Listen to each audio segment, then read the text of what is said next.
Walmart's still the big customer in the house. You've obviously added some people. What's the expansion look like the last year?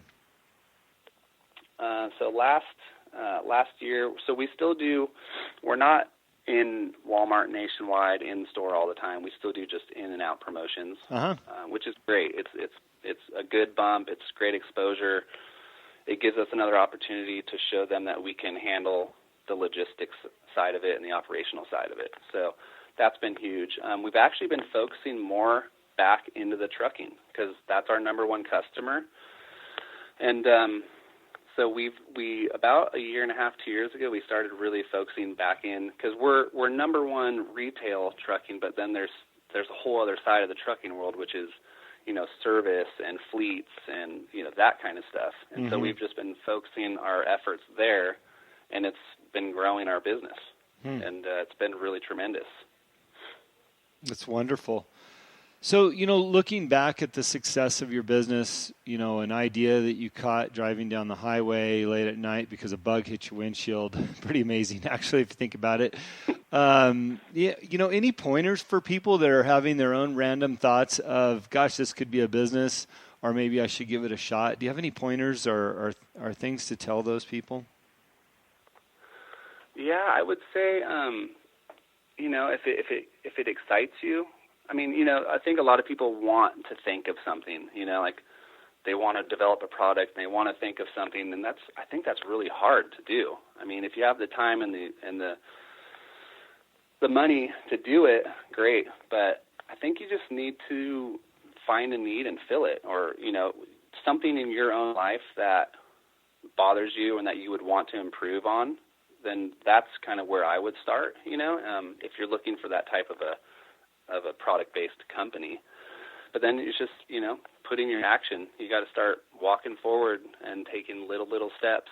Because, I've always been the type of person where, man, I don't know if I want to go do this show. I don't know if it's going to reap any benefits for us, but I go and do it. And sometimes it's a successful show, and sometimes you're like, man, you're delayed flights and your hotel's this and this and that. Like nothing works out, but you still meet a couple people that build the network and possibly could bring you business at some point. So every little step gets you to your goal, and it helps build the foundation for when you're reaching those success points. So I would say just take little steps, write it down on paper, talk to some people about it, and you just got to start. Just got to start. I see. Got to start. You have a beautiful family. It seems, or appears, via social media at least, in our discussions, that you lead a beautiful, humble life. And I don't want to put words in your mouth, but, as a business owner, it appears to me that you're not going the extravagant route. You're reinvesting in your business. You're constantly working what you're doing. You're still passionate about it, but you've just been smart the whole way. And I remember all the conversations we've ever had about your business in relation to mine. It was about inventory and how to be smarter. And I just feel like that's one of the big values that you bring to the equation. Am I right in that, or am I just guessing? I guess from the outside looking in, you could see that, but I feel like I've obviously made enough. I've made mistakes, and I feel like I've had some luck there. There were multiple times throughout this to date, from starting in the company until now, that we could have been out of business. I signed horrible contracts that I didn't really understand, and that could have tied me up. But once again, I used my personable skills and got out of those things, thank God. But yeah, it's a tough one. I don't know. I do, but yeah, I do try to live a humble, thankful life full of gratitude, because at any point in time, everything you've built could be gone, and my wife thinks I'm crazy. She's always like, you're always waiting for something bad to happen. I'm like, no, I just want to be realistic and know that, multi-billion-dollar companies can be out of business. Yeah. So you always have to be prepared.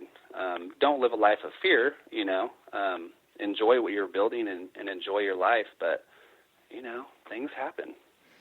We talked very briefly before we started recording the show about all the things you have going on in your life and multitasking, and friends asking how you do it all. I'll ask you here, how do you do it all? Because it looks to me as if you've got it all organized. Do you have a routine or some type of mantra that you follow on a daily basis to keep it all together and run this big company and a very happy family? Yeah, so balance. That would be my big thing is I'm a very balanced human. It's great. Everyone needs money. Whatever your goals and aspirations are, that's awesome, and follow those. But I've always been a huge advocate of family first. Mm-hmm. I was married early through that whole kind of process of SoCal detail and racing bicycles. I got married and got divorced and had a son out of it, and he's now 16, which is crazy. But wow. My number one goal has always been to have as much time to spend with my family. Mm-hmm. I don't ever want to miss a baseball game, a bicycle race, a play, whatever it is. My father was gone on the road a ton, and I never wanted to be that dad. I wanted to make sure I was around, because at the end of the day, your kids grow up, they're going to leave the house, and it's going to be you and your wife again, or. So balance is huge. It may have taken me this long to grow Scrubblade to where it's at, but I've never lost any part of my family values. My kids, I can go pick up my kids from school right now if I needed to. I could go to a baseball game. I've built that, and it's been one of my number one goals through this whole thing is own my own business so I could spend as much time with my family as possible. And I think a lot of entrepreneurs, they're like, oh, we got to grind, we got to hustle, we got to pay, work 80 hours a week, and that's great, but at what cost, especially if you have a family. Yeah, so, balance. I think that's incredible advice. And when you talk about balance, at what value do you place on, making money compared to the time that you can have with your family? I'm going to reinforce what you said, because the last 6 years, I've placed 100% focus on being with my kids after a failed first marriage, and into my second, realizing how important relationships can be as it relates to business and life. I've never been happier. I've got wonderful kids, and like you, if I need to go to school and pick them up right now, I can do that.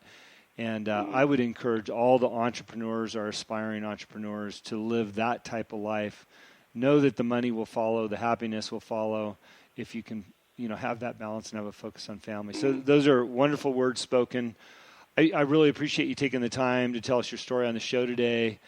I just love the fact that you came up with an idea, to create a widget, and here it is around the country on all these vehicles. And you're absolutely right, man. There's tons of cars out there.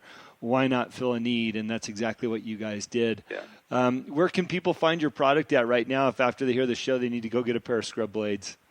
Yeah, so, number one would be any truck and travel station nationwide. Pilot, Flying J, Loves, TA, Petro, any of those nationwide are good to go. And then anything online, too, through our website, AutoZone.com, you name it, Walmart.com, we're all over there. Yeah. I love it. Well, I'll give you my last testimony. It snowed here this last week. I had my blades on. They worked great. No issues. Awesome. I subscribe to make sure I get them when I need them again. So thank you for what you're doing and the person that you are. I love seeing you as a father and a business entrepreneur. So thanks for taking the time. Thank you, Jim, and likewise. Thank you for listening to today's show. It is my pleasure and honor to interview all of the guests that have been on the Answer is Yes podcast. If you have enjoyed the show, please go on iTunes and subscribe, give a rating, or simply tell a friend about the show. We also believe in the message of our guests and the positive influence of their stories. As my own mentor and coach, David Meltzer, has taught me, spend some time every day thinking and writing about the things in your own life that you have more than enough of. You will find out how blessed we really are. Please visit my website, livelifedriven.com, for the latest updates about me and what I'm doing. Plus, I post a monthly blog about the many topics on this show. This podcast can also be found there. As I learned early on in life, what you believe is what you will achieve. Thanks, Mark Victor Hansen, and thank you, and have a great week.